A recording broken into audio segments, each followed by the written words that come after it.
Yeah, and then he's like, "Oh no, my young apprentice, it is you who are mistaken about a great many things." And I was like, okay, it's time to kick your...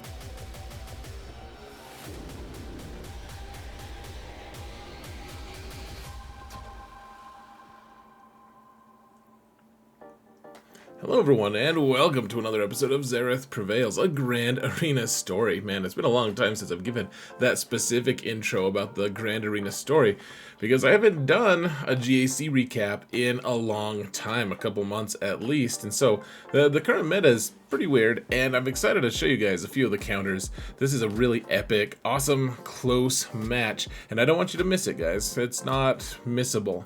Well, it is actually. A lot of people will miss it, and they won't realize it. It's very sad. First off, huge shout out to my patrons. You guys are awesome. Thank you guys so much for your support. I truly appreciate every single one of you. I could not do what I'm doing without you. I really couldn't. Thank you guys so much for everything. And guys, if you want to support this channel for free, all you gotta do is hit that thumbs up button. Mount the algorithm, folks. Subscribe, comment. Let's kick this off, folks. We got to 20k and we've kind of been moving a little slowly. Not mad, but I think we could pick it up a little bit. What do you say? Let's jump into, actually, I want to show you the stats for this match first. You can see that this is on my main account. My opponent has fewer relics than me. By a little bit, actually. Not too much. I mean, in the greater scheme of things, he's got more Relic 9s than me. It's pretty interesting. Otherwise, we have the majority advantage there. Mods, I have him beat on the very top end and then on the lower end, but he's got me beat on the 20 plus speed by a pretty considerable margin, in fact. And then Datacrons, my opponent does have double, almost exactly double my rerolls. He has fewer total relic level 9s for Datacrons, but he has more rerolls, which translates into better effects. Now, here, I'm sorry, you'll have to do without my face for just a moment. And you can see my opponent's defenses here. Yeah, you can see he put a pretty decent defense down, including there's a Jabba team, Rey team, there's a Lord Vader squad. I think, is Leia there? I don't remember. I can't tell. The video I'm looking at is really, I have to squint a lot, but you can see he has the level 3 protection up and doubt crons all over the place.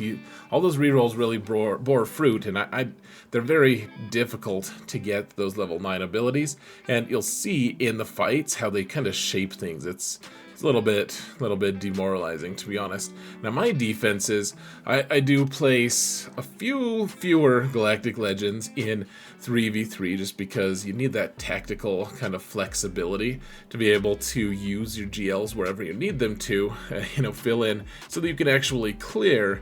I do have a lot of tricky teams as well, though, and I put 3 GLs down and a bunch of teams that probably require Galactic Legends, or at least I try to kind of, help them along to that conclusion.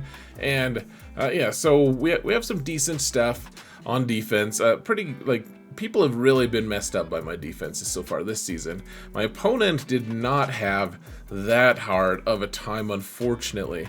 You can see the only team that got a hold, and maybe you can't see it, you kind of have to squint, but my Fin Zori team somehow got a hold, and that's it. My opponent did drop about 40 more banners, 39 I guess if you want to be exact, from the total. So the softbacks, if you get perfect banners, you end up with a 2080. My opponent would ended up with a 2021. So a little bit of wiggle room, but not much. If we drop more than one, we're gonna be in a little bit of trouble. So let's jump into the fight here, folks. If you remember, he's got Rey on the bottom, and we need to clear that bottom zone before we get anywhere else. So let's jump into it. I decided to use Star Killer here, and so she's got that defense up Cron, or sorry, the protection up Cron. So what's going on with this is first off, we want to get rid of all that blue stuff on Rey, right? And I've made videos on how to counter Rey in the past. you guys can go watch that, you know, using Starkiller.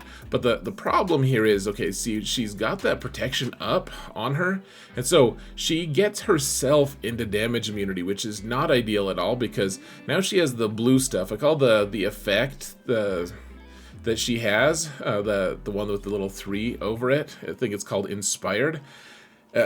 You can't get that off while she has damage immunity, and while I'm gaining turn meter against her, she's also gaining, her whole team is gaining mastery, which the mastery isn't that scary, to be honest. The scariest part is Jedi Training Rey over there is just hanging out, learning how to evade all the time. She's just like, you know what?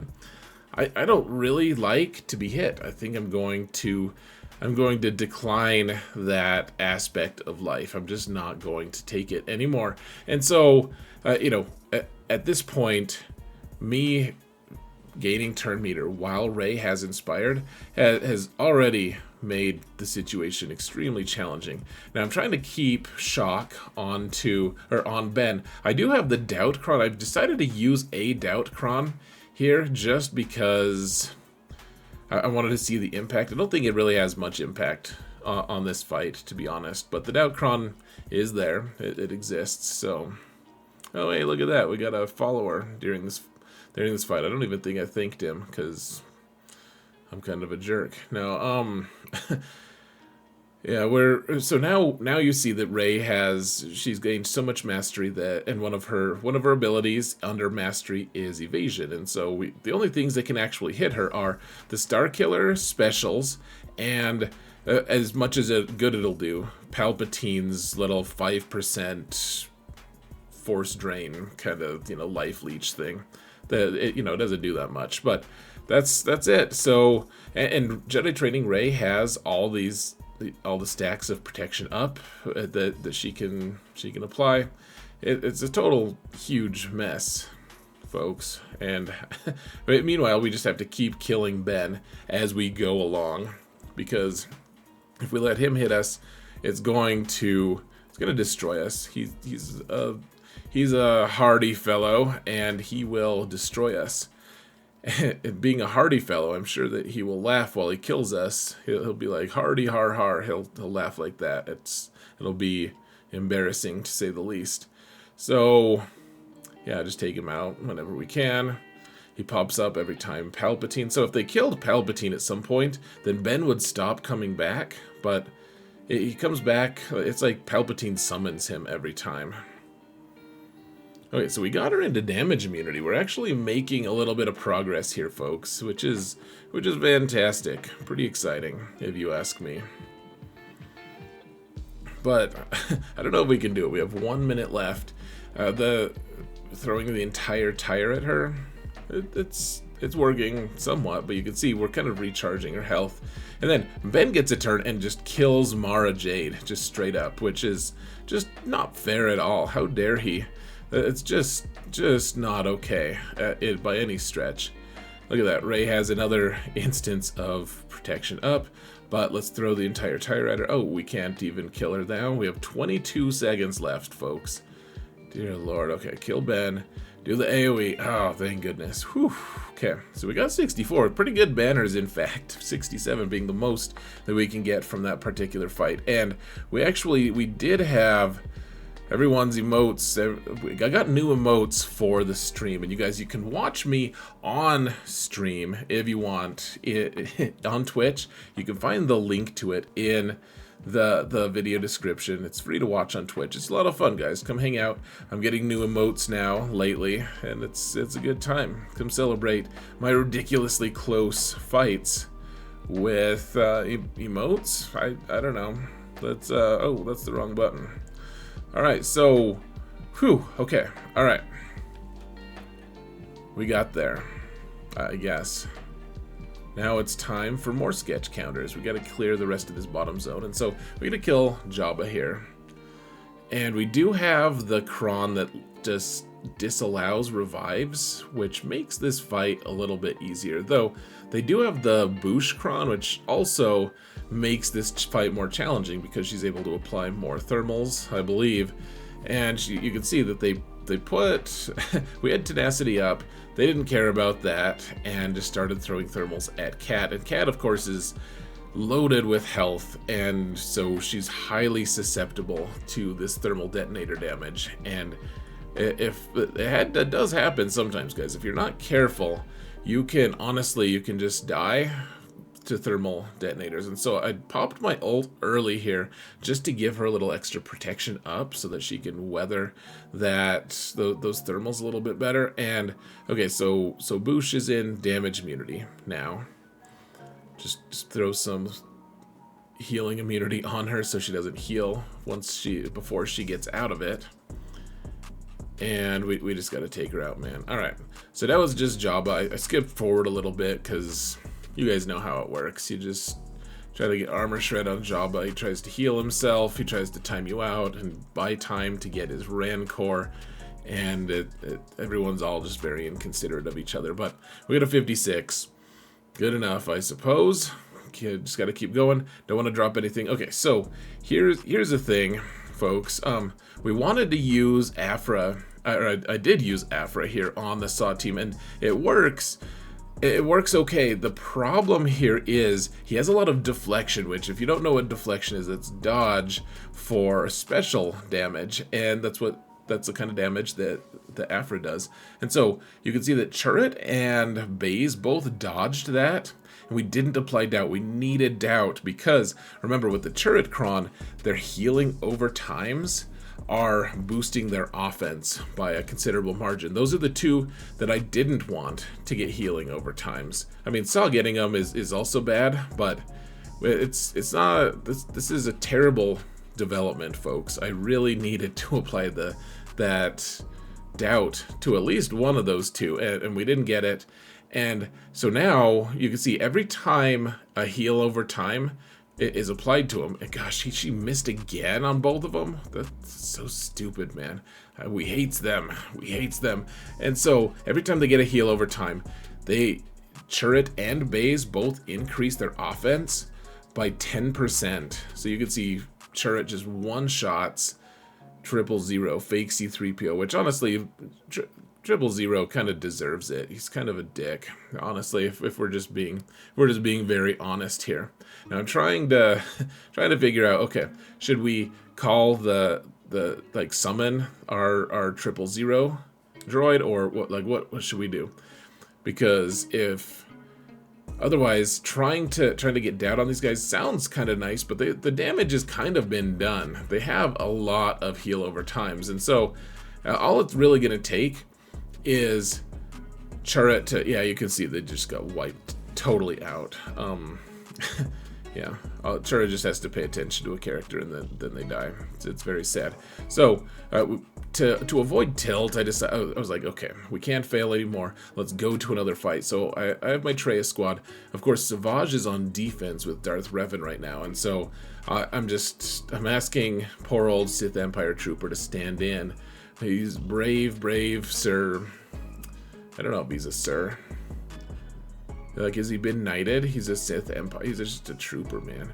But so note that this is Kelleran Beq on as lead with Kenobi, and then this is General Skywalker hanging out with them. So I put isolate on Skywalker so that he's not being called to assist.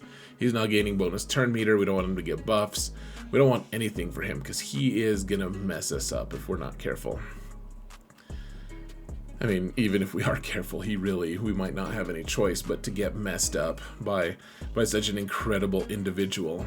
And so I'm just trying frantically to get as many debuffs on him as possible. And then I realized, okay, we need to get the Annihilate off on General Skywalker.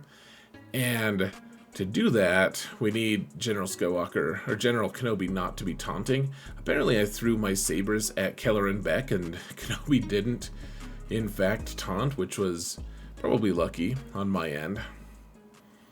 But I mean, Kelleran Beq did do a huge hit on Sith Empire Trooper and just myrtleated him. Really sad, really sad. You can see they have protection up Cron on them, so this just continues to be a very challenging team. That mechanic is just really tough.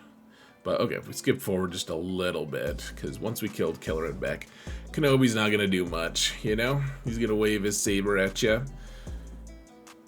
You know, in a not that friendly way. And then, you just dispatch him. So, alright, we're using Gidme here. Get that courage mechanic abused a little bit and take out Fulcrum Ahsoka. Good to go. Now, the one scary part remaining in this fight, guys, because there's no Malicos, there's no crew holding us up. The scary part here is that Cere is eventually going to get her Rexecute ability, and it doesn't ramp quite as quickly as the Rexecute actually does. Eventually it gets to the point where it just starts one-shotting characters who aren't immune to that kind of damage, but right now we really want to avoid her destroying us entirely, and she's gonna get it right before we get our stuff, get our additional courage. And so Moff Gideon took the hit. I think Shock and Padme are probably both just barely tanky enough to take that hit as well. But I mean, if she had managed to kill someone, it would have been tough. And my Moff Gideon is Relic 8 because of the raid. So I mean, I guess I thought he was just gonna die. Honestly, I thought he was gonna die, and then we were just gonna time out on this team, or it was gonna take a long time to take him out. But as it was, Shock Team managed to just WTF pwn baby Cal there, and we could just move right along. So back with Saw and Chirrut. Chirrut's the one with the crons, so they're still ramping a ton of damage. Decided to use CLS. I'd heard that CLS can actually win this fight just on his own, just from start to finish, but I wasn't sure initially how it would go because of all the protection up that this team gets. And honestly, if we had to kill Baze here as well, I don't think this fight would be going very well.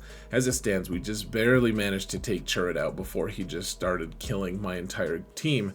And it's a tough team, guys. This is a tricky meta where Saw with Chirrut and Baze are very challenging. And then I was trying to play with my food and heal up a little bit, and right as that happened, Saw's grenades hit me and dropped like 4 or 5 banners, so ludicrous. Now there's a trench team, a few other decent teams here. Mothma, Iden with doubt, which is really scary, handing out doubt whenever they take damage. Now nothing too scary. Hondo with Old Ben, everything like that. First, let's take out this Lord Vader team. It's got Darth Vader lead. Remember, he's trying to avoid getting one shot by Bo-Katan, so there's even Darth Talon here.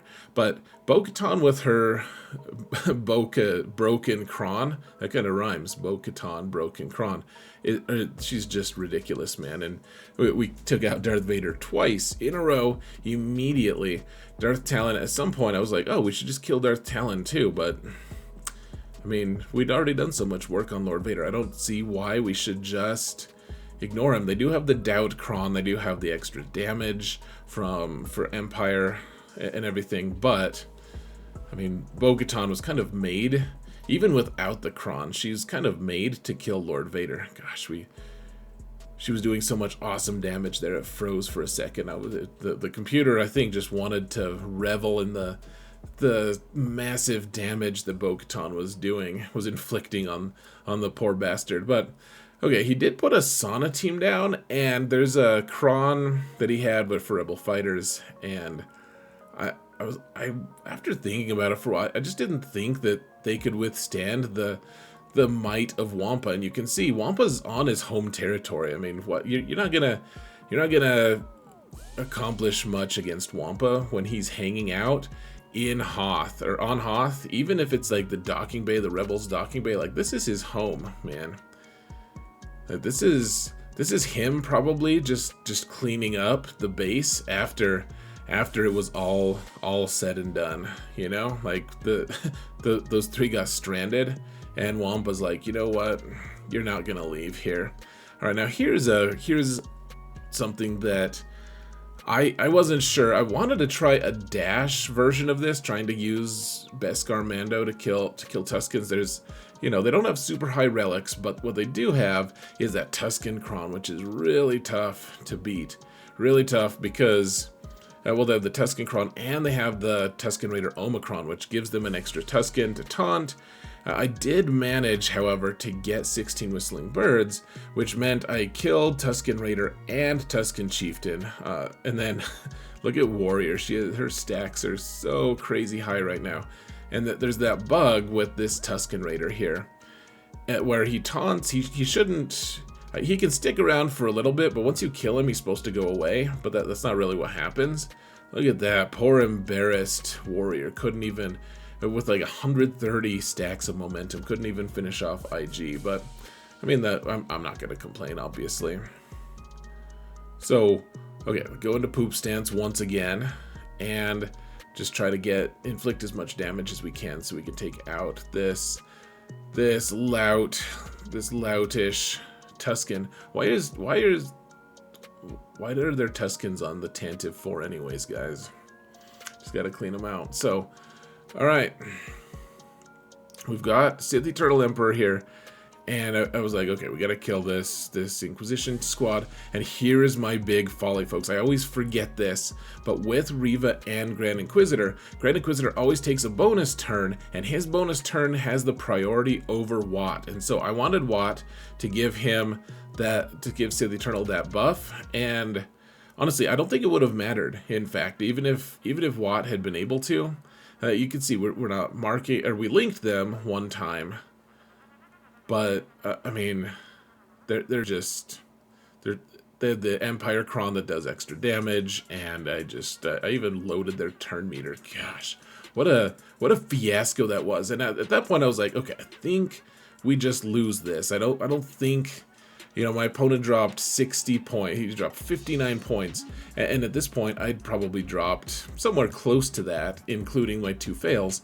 But, I mean, what are you going to do? Yeah, like, we're in the middle of a stream. I'm certainly not going to give up. It's not really in my DNA to just, like, all right, well, we had one setback. I guess let's just call it a day. But that did mean I can't mess up much more, if any. I decided not to do all the math and stuff, at least not at this point. Let's just do the best we can, and then, you know, if we can manage to get a win, that's great. Otherwise, you know, so we've got Lord Vader here. I have 3 Total Galactic Legends available, but Jedi Master Luke is just gonna die like a dog. He's just gonna fold under the scrutiny, and so I decided to use Lord Vader here, and you know, took Maul just because I wanted to get a faster ultimate, so that hopefully we could kill Reva at some point during that ultimate, but then that never panned out, and you can see we're all doubted and everything.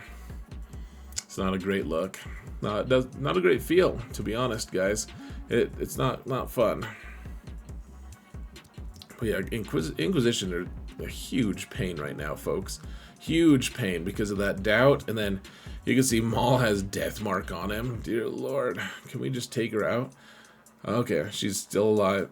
I was like, oh, why are you still alive? I thought we were in ult.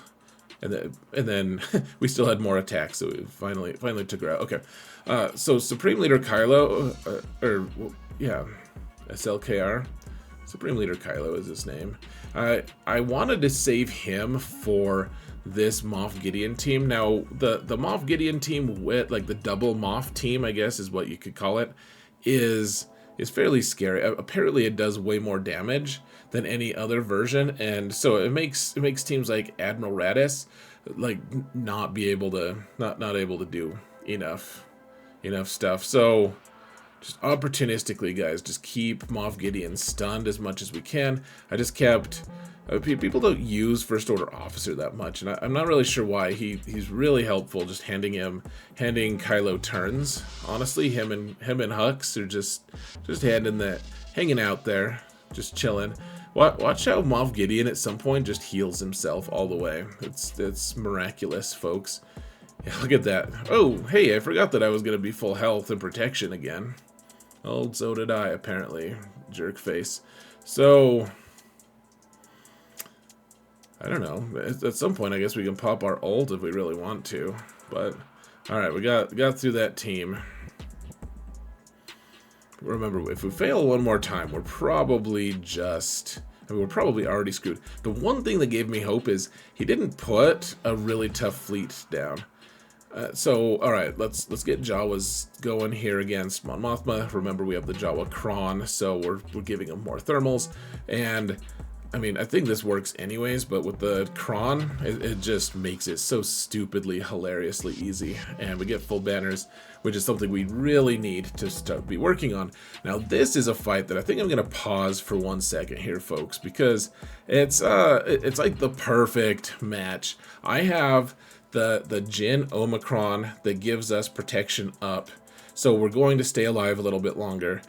They have the Iden team that has doubt on it, so we're going to be getting doubt, which means we can't gain buffs or bonus turn meter, while but we are going to be gaining protection up as they hurt us.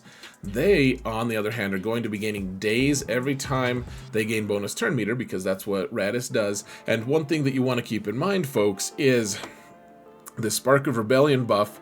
Here you can see I've embiggened it on your screen. It's got, if we have that, when we get a kill on a trooper, it doesn't matter if that trooper has if they're in order to die, like if they, like Dark Trooper, or Death Trooper has an Omicron right now. I think it's applied to this team, in fact, where if the first time he dies, he revives again. It doesn't matter, like, we deny their revive because they're Empire, and so we want to get kills while we have the Spark of Rebellion buff. And so and meanwhile, Jin is going to be ramping her damage by 10% every time she does a crit, and it's just this whole mess of, like, perfect Cron versus perfect Cron. Like, which one is going, which ideology will win? And, you know, this is one of those things I was like, man, I think we have to gamble here. I have no idea how this is going to go, but I think we have, if we can get this one win, because I don't think Jedi Master Luke is going to do that much against this squad. If we can get this one win, then the rest of the fights will be kind of fought downhill, and we'll be able to get decent banners against the rest of the teams. And so we're just kind of slowly working our way toward getting AdRad's ultimate, but then we don't want to do that much damage to them, because we don't want, once we get them into just their protection, or once their protection goes away, then we'll start getting doubt applied to us, which means we can't gain buffs, which means we can't gain Spark of Rebellion. And so we're just biding our time here, hoping that K2 doesn't get annihilated by Death Trooper. Please don't get annihilated. Yeah, see, I'm pointing to the stream. I'm pointing at the doubt on K2 there to the stream. And I'm saving the AoE from Jin so that she can revive K2 if necessary, or hand the turn to AdRad if necessary as well. See all those exposes on Iden and Death Trooper. I've been trying to be as restrained as we can, just to we're slowly getting in range here, folks. Trying to figure out, can we steal turn meter from one of these guys? Alright, cool, we stole it from Death Trooper. And then AdRad does not have the Spark of Rebellion buff right now, and so I decided, can we just kind of take a lap and wait? Let's just wait until we get that, because we don't want to kill them and then they revive immediately.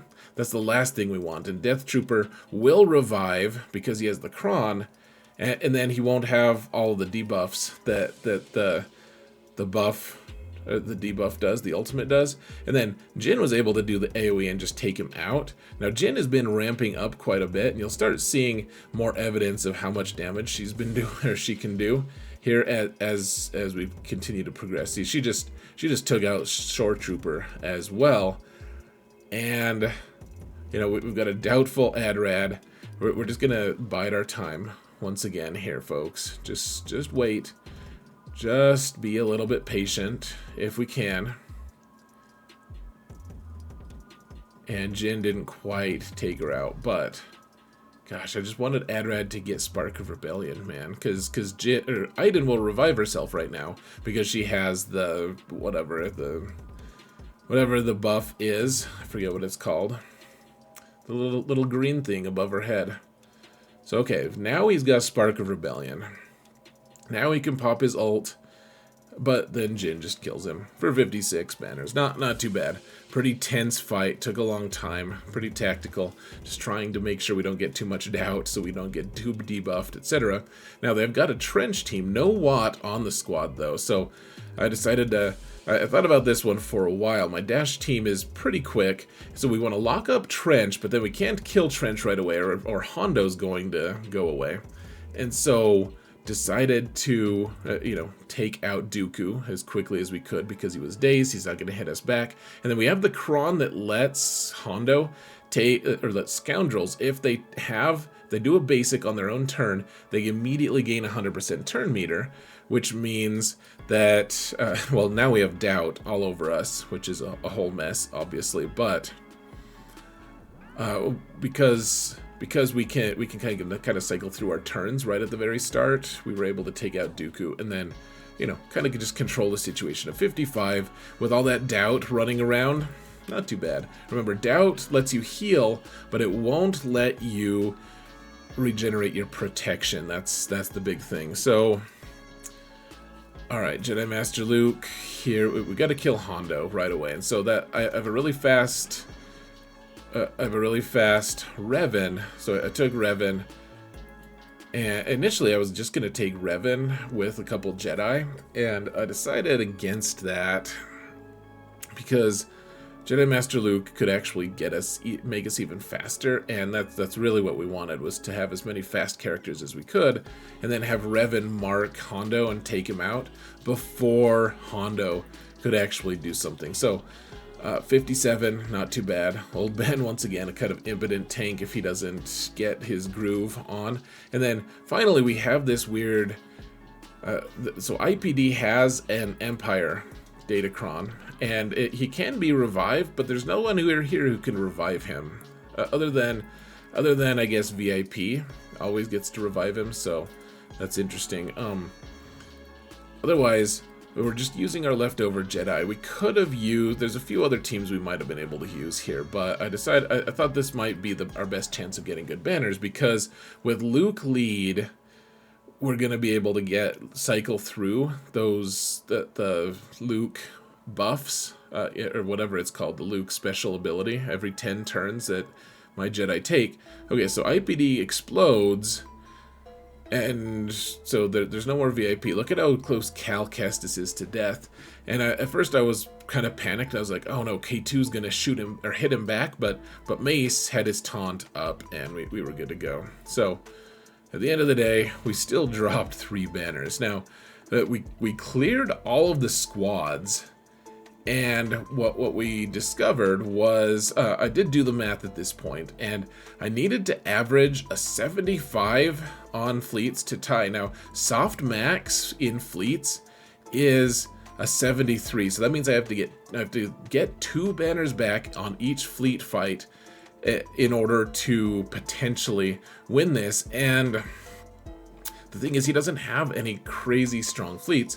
He does have the Comeuppance on the Radis team, so I saved that for last. First, let's do the one that's going to give us the best potential. Well, it's not even the best, just we can get high banners. We can get a 76 here. Remember, we need 75s, or we need average 75s here. We need target lock on those characters. We only got one of them. Bad RNG there, folks. But yeah, you can see I'm just trying to shoot him with Anakin. Finally got target lock. We can get a 76 here if we actually do this the right way. If we can manage it. So, kind of getting some bad RNG here. But for the most part, you wanna just control the situation. We killed Sunfac.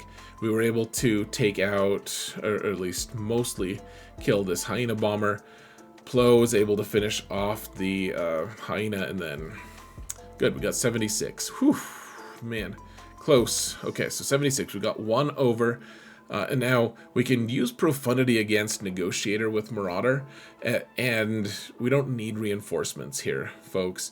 So the goal is just to get to ult and take some people out along the way. Like, Anakin could cause a lot of issues if we leave him alive, so the goal here, of course, is just we want to take him out, man. Let's take him out. I was hoping that the Falcon would assist here, and he did. So I'm like, okay, next shot, we're going to kill Anakin. We got him. And then, of course, he got his buff, which was just not fair. It was outrageous. It was unfair. But there we go. Okay, took him out. And we just need to get to ult, guys. Remember, Marauder can hit really damn hard and steal banners. We don't want that. But at the same time, it's always going to be easier in this particular matchup with Profundity versus Negotiator. It's always going to be better to just let him do his thing, you know, because he likes to spam specials when he can, until you get the ult, because he has a thing that just keeps him alive after you kill the first time you kill him, and that doesn't really take effect once his ship is gone. So we just waited until Leia drew away General Kenobi to go rescue her on some planet. I'm sure that's what the show was about, right? So, all right, Marauders left. Let's try it. We really want to get those banners back too, guys. We want every single banner, of course, and so we're getting there. We just don't want Marauder to hit us back or anything. It's 77, so we get a 76, 77. So we need a 72 to win outright. What I decided to do here, folks, was you can use the Executrix against, at least you could use the Executrix as a fleet without any reinforcements. You can see the fleet composition there against Radis fleets, and you could get a 77 most times way back in the day. The problem is he has the new Y-Wing, the Comeuppance, and so what I decided eventually, after hemming and hawing and trying to decide what to do, I decided to take TIE Defender as an oh crap button, okay, Comeuppance is doing, we're gonna receive our Comeuppance for our hubris of only sending 3 ships in, and so I didn't even know, like, is Comeuppance going to be the first reserve? Who knows, man? It's new. It's a new ship. Excuse me. So, what's going to happen here? We need a 72 here, folks. 72. We have 1 reinforcement. And I was like, I don't even know what I'm supposed to do. We want to save that. Gauntlet move to the cleanse for a little bit later, once we're debuffed and, you know, lower health, etc. You don't want to do, like, the big TIE fighter hit from shuttle is, it does a lot of damage sometimes, but it also forces 1 ship to taunt, which is not what you want, right? You don't want any ships to taunt, because, well, you don't want Scythe to taunt. You want to keep Scythe alive as long as possible, of course. So we're just chilling here. Wanted to throw those TIE fighters. Okay, cool. So we have all this stack of formation and everything.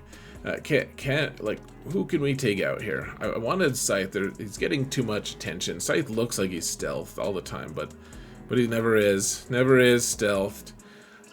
Still waiting to dispel debuffs if we need to.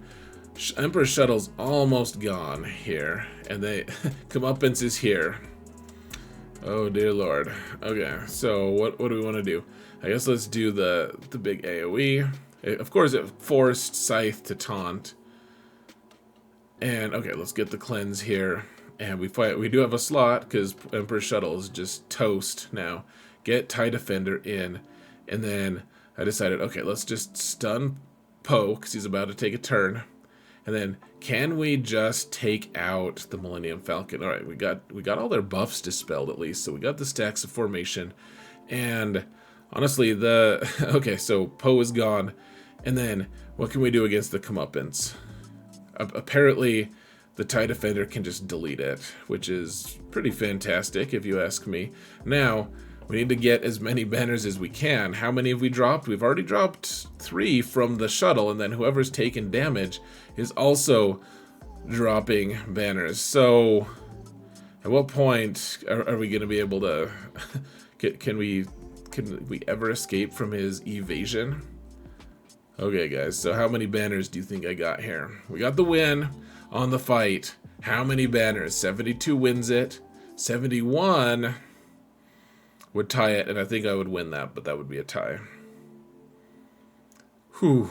Oh my gosh, 72. Holy cow, guys. Just crazy. Just absolutely nuts. So we ended up with a 2022 to 2021, and let's see, the crowd was absolutely bonkers. You could see all the new cool emotes. Come hang out with us on Twitch, guys.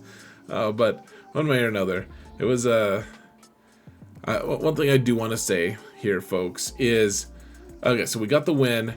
One thing that should absolutely not be ignored is that my opponent attacked first, and intentionally attacked first, because he knew I was going to stream, and it makes the stream a lot nicer if the person facing the streamer attacks first, because then I can show him my back zone, and then at the end of the stream we know who won and lost. And so my opponent did that, and so huge shout out to our cooks from SLKR. Really appreciate you attacking first. This is a really good fight. It's in the top 100, and man, really good match. Really good sportsmanship on my opponent's part. And honestly, with a one banner win, that doesn't mean anything, really, guys, does it? Like, at the end of the day, it doesn't mean much. My just the vagaries of fate could have dictated a lot of different things. I could have gotten 3 extra banners here and there, maybe. Who knows? Who knows how many he maybe could have gotten 5 extra here and there. And so it's a big advantage to be able to go second, and you know, my opponent probably would have beat me if I had attacked first and then he was able to pinch banners. So anyways, thank you for the sportsmanship, really appreciate the match, and thank you everyone else for watching. And remember that in all things, Zereth prevails.